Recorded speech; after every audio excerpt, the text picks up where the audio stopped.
Canal 2 Televisión San Antonio presenta Imago Mundi, la entrevista.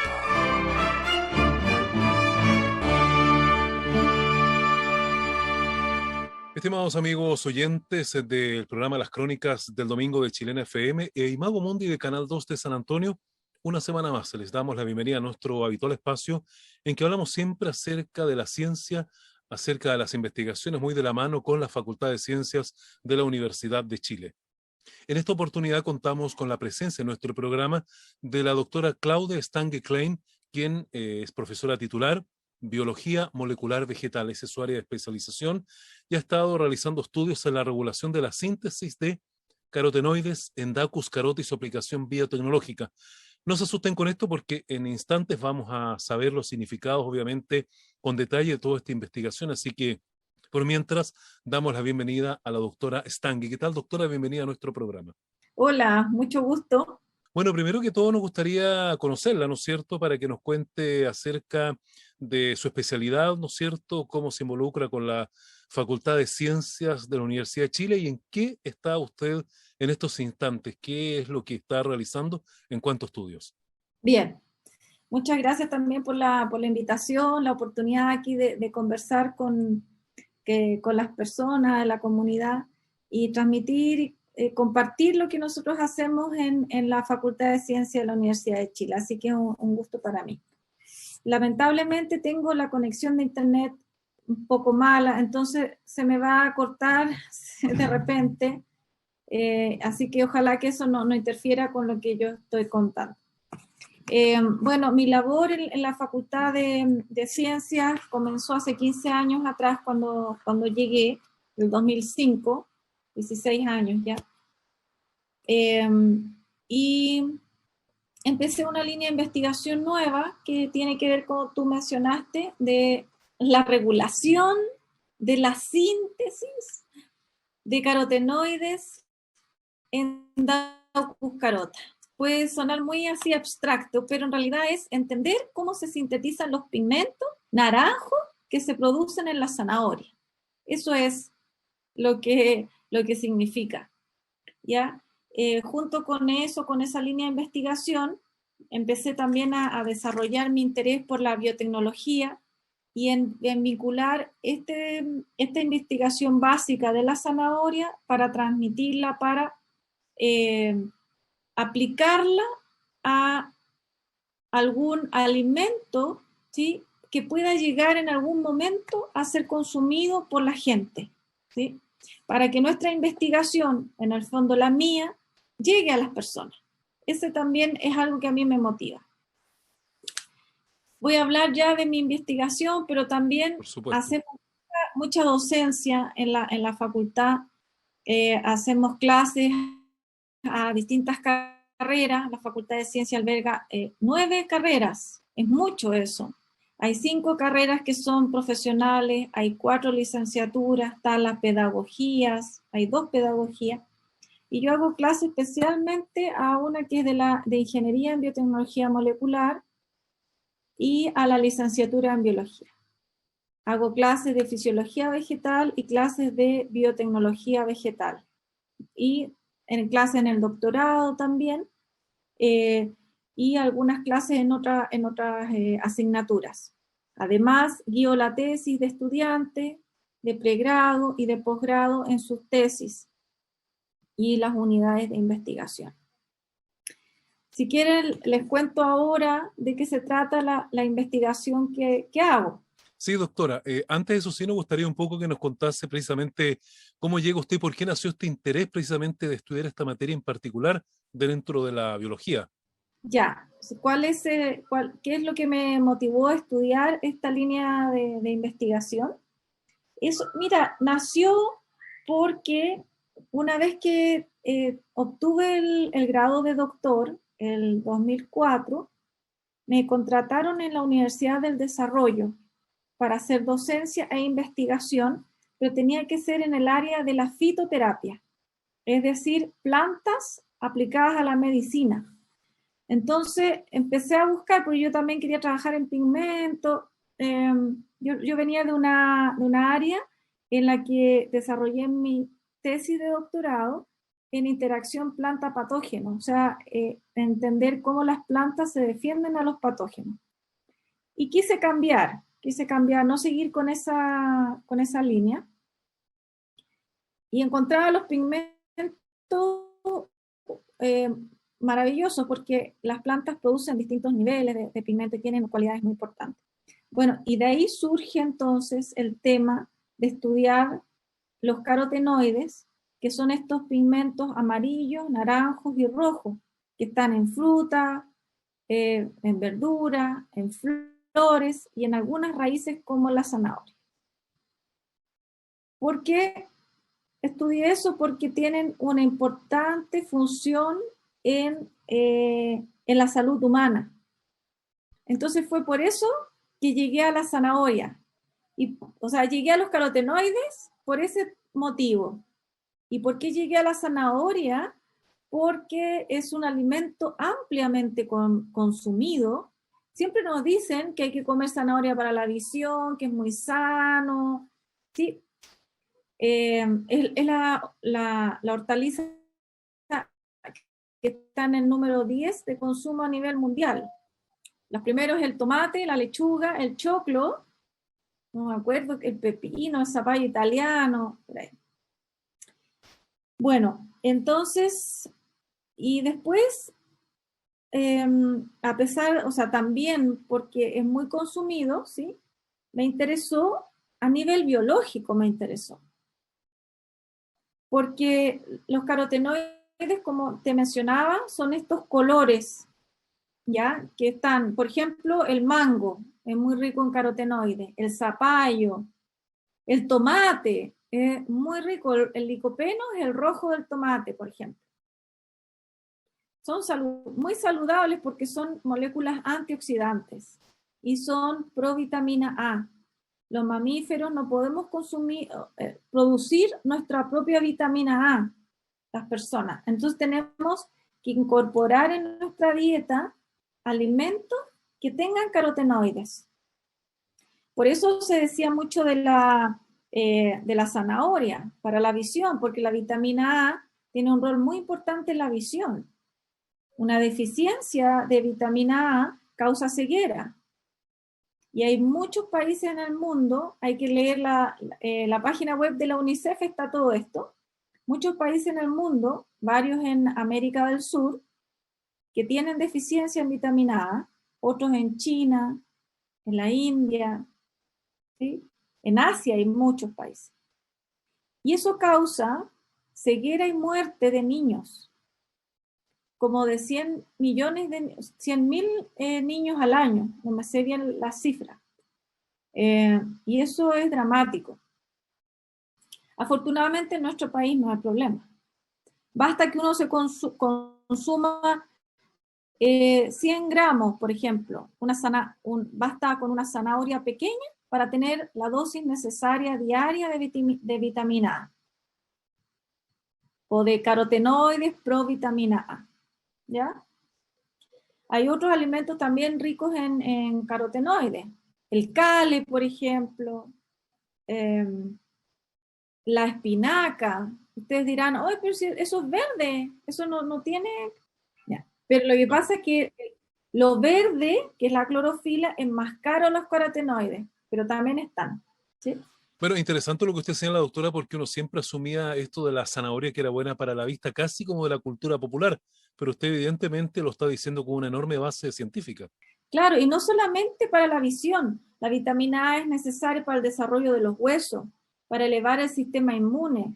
La cualidad antioxidante de los carotenoides retarda el envejecimiento, previene el cáncer, enfermedades cardiovasculares, desarrollo de huesos, ayuda al desarrollo de huesos, ayuda también al metabolismo de los lípidos en el hígado. O sea, montón de beneficios.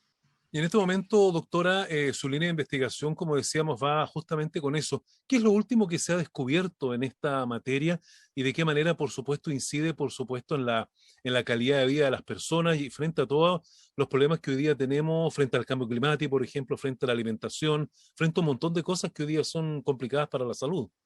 También tenemos, bueno, hay muchas cosas que te puedo contar, la verdad. Lo que pasa es que no, para terminar la idea de la zanahoria, yo empecé a trabajar en ella porque produce los pigmentos en una raíz que crece bajo tierra. Y si ustedes se fijan y empiezan a hacer memoria, en todas las otras productos o alimentos, vegetales y frutas que tienen carotenoides, son todas que crecen arriba, el tomate, el mango, la naranja, la espinaca, ¿sí? Y eso está dado porque la luz es necesaria para la síntesis de estos pigmentos. En cambio, la zanahoria, la luz no produce pigmento, ¿ya? Inhibe la producción de los carotenoides y de la raíz. Eso es lo que nosotros hemos descubierto. Esos son nuestros últimos hallazgos a nivel molecular, es que la zanahoria es tan particular que los genes que modulan la producción de carotenoides, ¿sí? En la zanahoria en oscuridad son los mismos que están, por ejemplo, en las plantas cuando están expuestas a la luz. Es como si la zanahoria percibiera la luz bajo la tierra, pero es una luz particular, es una luz más de sombra. En cambio, cuando se le aplica la luz directa, hay una inhibición de todo. Entonces, lo que yo digo es que la zanahoria es fotosensible. Si se expone a la luz, no produce carotenoides. Eso respecto a la información como más de conocimiento de la zanahoria, y ahora lo que quiero también estudiar es ver si distintas longitudes de onda, distintas intensidades de luz, dado como tú mencionaste el cambio climático que también influye en la más radiación UV, mayor temperatura, a ver si ese tipo de luz también está afectando o puede afectar el contenido de carotenoides en la zanahoria y qué factores estarían siendo regulados en la zanahoria. Esto es, como tú mismo dijiste, ¿cierto? Por los efectos de las temperaturas por el cambio climático. Y por otro lado, también tenemos otras líneas de investigación que son más aplicadas, en donde queremos producir manzanas con más carotenoides en la fruta. Y para eso estamos usando técnicas de edición génica, que no son transgénicos. Yo entiendo que la gente, uno habla de transgénicos, se asusta. Le quiero pedir que no se asusten, ¿ya? Porque son métodos de modificación genética tan válidos como cualquier otro que existen. La mayoría de los alimentos que nosotros consumimos hoy día en nuestra mesa se han producido por mutagénesis al azar. También es una palabra fea, pero nadie se asusta con eso, no sigue ninguna regulación y lo que se busca con esa metodología es mutagenizar, digamos, al azar y esperar que el producto final sea el que se busca, el deseado. Por ejemplo, el pomelo rosado. El pomelo rosado se obtuvo por mutagénesis al azar. Entonces, se usaron los pomelos estos que son amarillos y bien amargos, se irradiaron, ¿sí? Y la radiación, la radioactividad, le produjo una alteración genética, que luego se seleccionaron muchas de esas semillas, digamos, las semillas mutagenizadas dieron origen a plantas que fueron después analizadas, ¿sí? Se analizaron muchas de esas plantas y se encontró esta, que es el pomelo rosado, que es menos amargo y es más atractivo. Nadie sabe que está mutada en esa planta y no nos da miedo comerla. Por eso te digo, los transgénicos son más seguros que eso, porque se sabe qué es lo que se está insertando. Hay un ADN que se maneja en el laboratorio y yo sé perfectamente qué es ese ADN. Ese ADN codifica para una proteína de síntesis de carotenoides, por ejemplo, y yo puedo saber específicamente dónde está inserto. Y es la misma planta, ¿sí? Como por ejemplo la manzana Fuji, es la misma manzana Fuji que yo consumo y compro en la feria, pero la única diferencia es que tiene este gen que hace que esa manzana sea, en vez de blanca, sea amarilla o sea naranja. Y eso es lo que queremos conseguir. Mediante transgénesis tenemos un proyecto que está bastante lento por el problema de la regulación de los transgénicos en Chile, que faltan las normativas.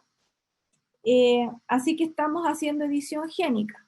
Y la edición génica también se basa en que tenemos la planta, por ejemplo, la manzana que todos comemos, la Fuji, la Gala, y nosotros lo que hacemos es tomar un trozo de hoja de esa planta y esa la editamos usando editores moleculares, ¿ya? Ya no es radioactividad, sino que son enzimas. Enzimas es una molécula, es como, claro, una enzima que corta el ADN, donde yo le digo que corte. Porque yo le entrego una molécula de ARN, que es la señal, ¿ya?, específica para que corte en esa región. Sí, doctora, una definición. Habló de ADN y ARN. ¿Nos puede un poco simplificar ahí los términos, por favor? El ADN es el material genético, adenosín desoxinucleótido, no sé. Y el ARN también es material genético y ambos, ¿sí?, son necesarios, son un proceso como se van traduciendo, ¿ya? El material genético, que es el ADN, se transcribe, se lee a ARN, el cual después se traduce en una proteína que tiene una actividad funcional, ¿ya? Y esas proteínas que van a ser son enzimas que participan en la síntesis de los carotenoides, por ejemplo. Entonces, en las plantas editadas, lo que se hace es mutar. Se muta específicamente un gen que al mutarlo se elimina. Entonces, al eliminarlo, tengo un efecto deseado. Ese sistema es similar a la mutagénesis al azar y es similar a la mutagénesis espontánea, ¿ya? Y eso es muy entretenido porque yo no sé si las personas saben que las plantas van mutando, van adquiriendo mutaciones porque no se pueden mover. Y por el efecto de la radiación ultravioleta o los efectos ambientales, las plantas adquieren ciertas mutaciones que si son favorables, se produce una nueva variedad de plantas. Y así se han generado varias plantas nuevas. Por ejemplo, la manzana verde, se llama Granny Smith, surgió de una mutación espontánea. De un huerto de manzanas rojas apareció una verde, que después se masificó. La palta Hass también. Antes eran chiquititas las paltas, producto de una mutación. ¿Vieron? Oh, esta rama de este árbol tiene una palta más grande. Bueno, entonces, lo único que difiere es cómo se obtiene una variedad de la otra, pero el producto final entre la planta editada y la producida por mutagénesis al azar o espontánea es muy, muy parecida. Entonces, las regulaciones en Chile están más abiertas a este tipo de productos. Les recuerdo que estamos a esta hora conversando con la doctora Claudia Stange Klein, quien es profesora titular en la rama de investigación de biología molecular vegetal. Y hoy día estamos conociendo precisamente cómo los alimentos vegetales se producen y qué se puede hacer con ellos precisamente para prepararlos en condiciones de ambiente extrema, puede ser, o también mejorar su aporte vitamínico o también mejorar su aporte alimenticio. Doctora, sin duda que cuando usted nos habla de la mutagénesis al azar, está también esta otra parte espontánea, quiere decir que entonces las plantas van buscando también su propia forma de ir evolucionando, por decirlo de alguna manera. Claro que sí, claro que sí. ¿Ya? Por eso que la biodiversidad de las plantas es muy rica, ¿sí? Es muy amplia, gracias a las mismas plantas que van mutando, pero también al ser humano, digamos, a las personas que son los mejoradores genéticos, que van generando nuevas plantas que sean más nutritivas, más eficientes en cultivar, más resistentes a salinidad, sequía, o etcétera, ¿ya? Hoy en día existen plantas que hace 20 años no existían, por estos de mejoramientos genéticos, de sistemas tradicionales o sistemas modernos con la biología molecular. Bueno, de todas maneras también esto sirvió para probablemente que hoy día podamos contar con ciertas frutas que antes se daban en una estación, probablemente tenerlas durante todo el año. Y lo otro es saber qué se está haciendo, por ejemplo, para preparar plantas que sean resistentes a la falta de agua, que es un tema que también hoy día se habla mucho y causa preocupación. Claro que sí. Al respecto, el último punto, nosotros también tenemos un proyecto anillo, financiado por el Estado, por ANIT, en el que participan 3 instituciones, la Universidad de Chile, la Universidad Arturo Prat y el INIA La Cruz, somos 5 investigadores. ¿Ya? Yo tengo el gusto de liderar ese proyecto. Y junto a nosotros también participan 2 postdocs, varios estudiantes de pregrado, de posgrado, asistente de investigación, hasta tenemos un periodista que nos ayuda en la divulgación. Y estamos comprometidos con la generación de portainjertos, de kiwi y de tomate poncho negro que sean tolerantes a salinidad y sequía. ¿Por qué el kiwi? Porque en Chile es una de las frutas más exportadas como fruta fresca, sobre todo el kiwi verde, que se llama Hayward. Está en el 4º lugar. La manzana está en primero o en segundo lugar, por eso también trabajamos con la manzana. Y el kiwi es sensible a salinidad. Por otro lado, el tomate es la hortaliza que más se consume en todo el mundo. ¿A quién no le gusta una ensalada de tomate? ¿Sí? Y lo que nosotros queremos es mejorar un tipo de tomate que es chileno, que se introdujo a Chile hace 40 años atrás, que es el poncho negro.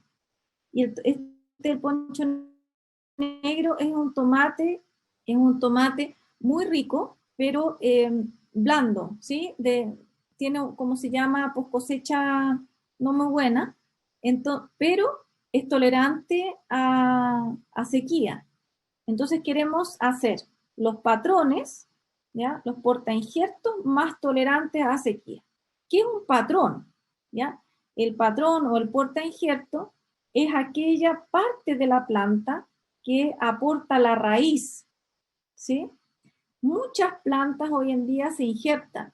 Las rosas que compramos en el vivero, los cítricos, los manzanos, todas las plantas, hasta la sandía, se injertan. Entonces hay variedades comerciales que son productoras de frutos y esas plantitas se injertan sobre una base que le aporta la raíz.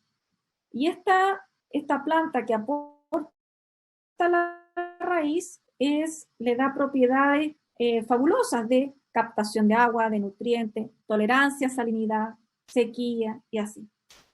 Entonces, ese es nuestro desafío y estamos usando edición génica también para producir estas plantas más tolerantes a salinidad y sequía. Y la pregunta que le había hecho anteriormente tenía que ver con la posibilidad de disponer de frutas, por ejemplo, durante todo el año y mejorar también su calidad. Me imagino que ya mucha de la fruta no se descompone tan rápido, dura más tiempo. ¿Es parte del trabajo que ustedes desarrollan también? Eso no. En realidad, eso sí, esos son manejos de, como se llaman, de post cosecha. También son aplicaciones biotecnológicas o tecnológicas en que podemos tener durante todo el año manzanas, por ejemplo, porque se guardan, sí, en condiciones controladas. Ahora, el tomate está todo el año porque se cultiva en invernadero. Entonces, no se cultiva en campo, nada, sino que en condiciones controladas. Entonces uno diría, bueno, entonces, ¿qué importa la sequía? Porque en realidad se riegan con, ¿cierto? Con las mangueras, con el riego controlado. Pero yo creo que cualquier productor estaría feliz de tener un patrón, un portainjerto, que necesite menos agua. Y así aportamos a una agricultura más sustentable, que eso también es nuestro desafío, ¿no? Hoy en día estamos viendo que muchos de los cultivos se están trasladando hacia el sur. Están cultivando vides en Temuco, en Puerto Montt, lo que en 20 años atrás eso era impensable. Y así con muchos cultivos. Sin duda que el agua es un tema Por el tema del cambio que hay que climático. cuidar. Sí, sí, pero sin duda que el agua es un tema que también hay que cuidar. Y quiero llevarla a algo que ha sido bastante conflictivo durante el último tiempo, que tiene que ver con los cultivos de paltas, pues muchos alegan que las paltas consumen demasiada agua en desmedro de otros cultivos. ¿Hay algún trabajo en ese sentido que pueda, por ejemplo, mejorar probablemente las paltas para que consuma menos agua? Claro, se podría hacer. Se puede hacer lo mismo que estamos haciendo nosotros, pero con los paltos, y sería un muy buen proyecto. No es primera vez que me lo comentan. Yo creo que sería nuestro siguiente proyecto, vamos a trabajar con palta. Bueno, y lo otro que hablábamos era acerca del cambio climático, cómo enfrentar todo lo que el cambio climático nos trae con pérdida de suelos, de agua y de nuestro medio ambiente, precisamente por la alza de temperaturas. ¿Cuál es el desafío en temas de mantener los estándares alimentarios con vista a lo que está ocurriendo en el mundo entero? Ay, sí, eso es una labor enorme, ¿ya? Donde deben aplicarse políticas públicas para poder normalizar también y mejorar el agua. Y eso es lo que nosotros también hablamos de una agricultura sustentable, ¿sí? De hacer un buen uso del agua, que es un bien tan preciado hoy en día, es el oro, ¿no? Porque el cambio climático, ¿en qué se traduce? En que hay lluvias cuando no se esperan. Hay aumentos de temperatura inesperados.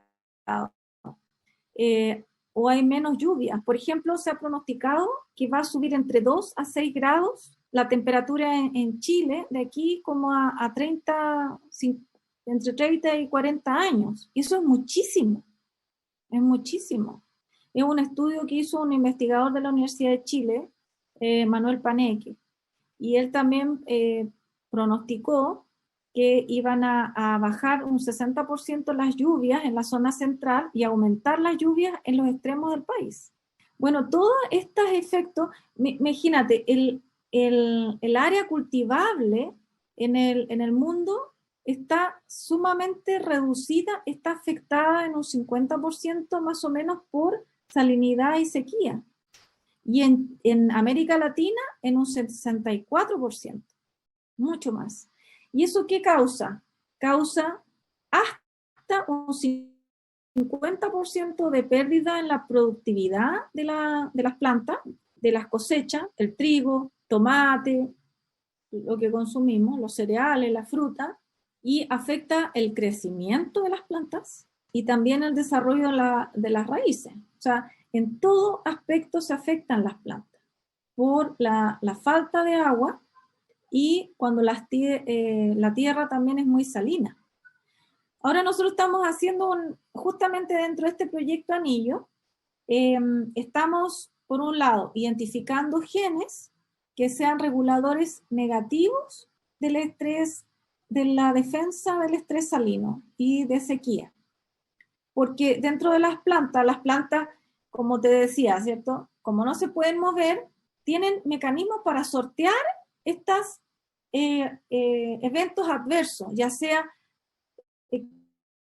tiene un bicho, una bacteria que lo infecta, o un gusano, entonces se defienden. Lo mismo con el estrés abiótico, que es la salinidad, la sequía, el frío, las altas temperaturas, las lluvias, las tormentas.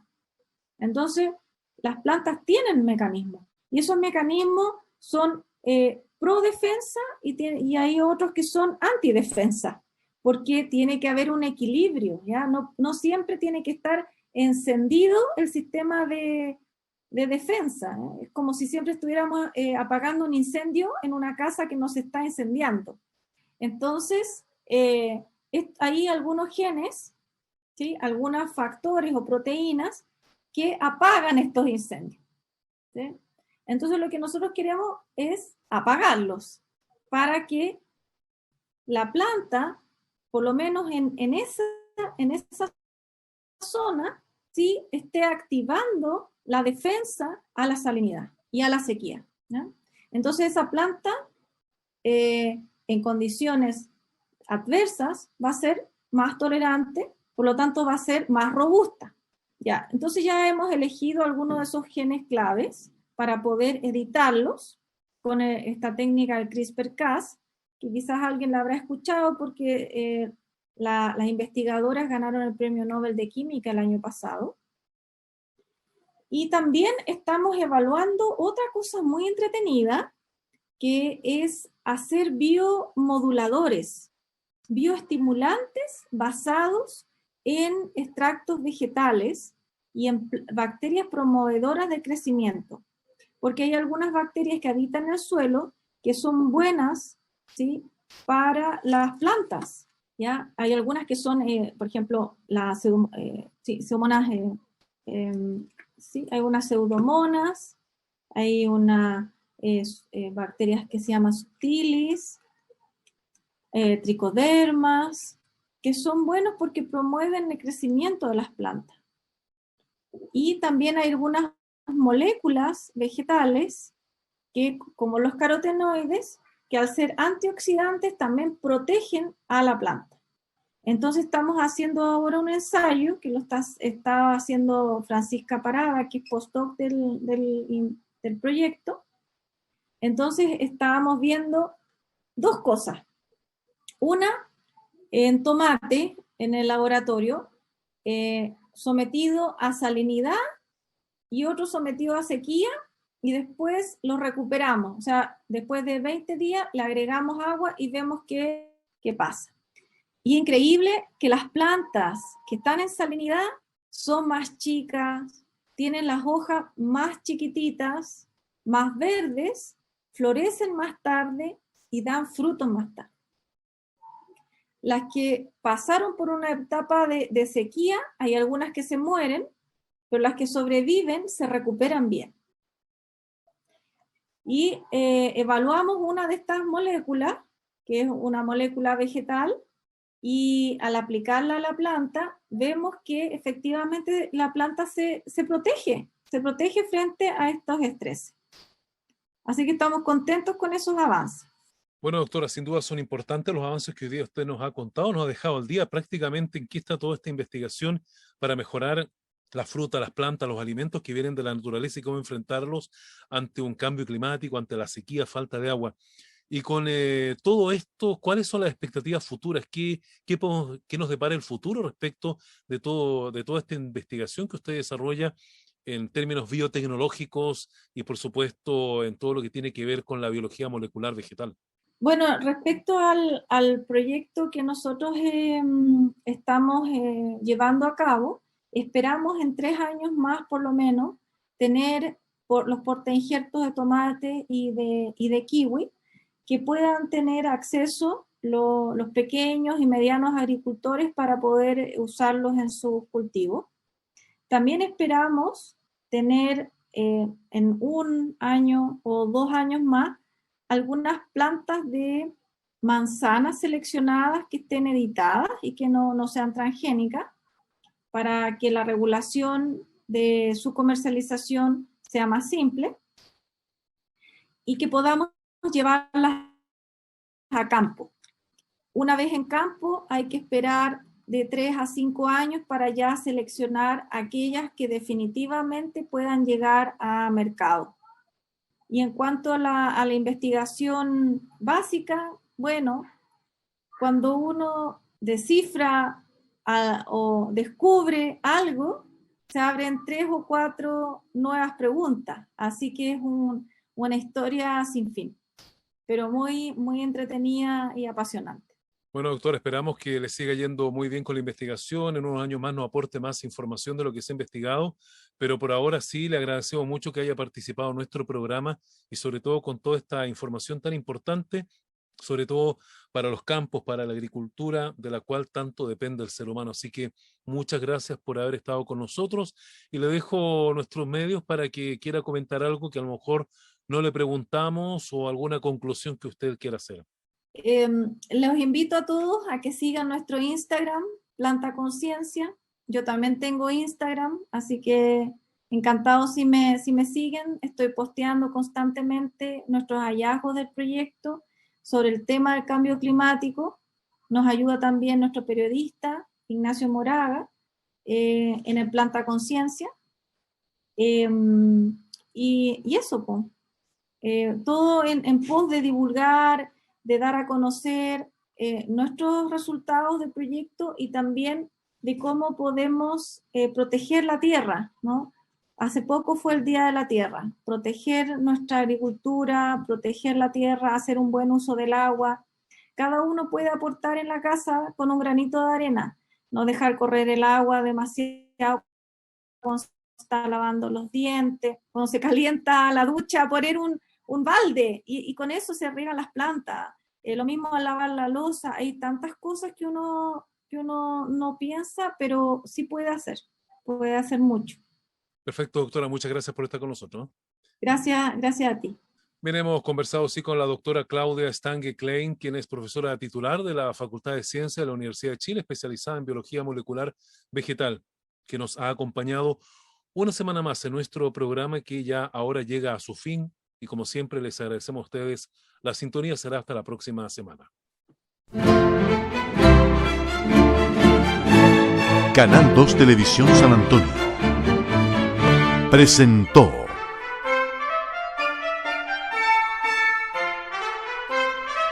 Imago Mundi, la entrevista.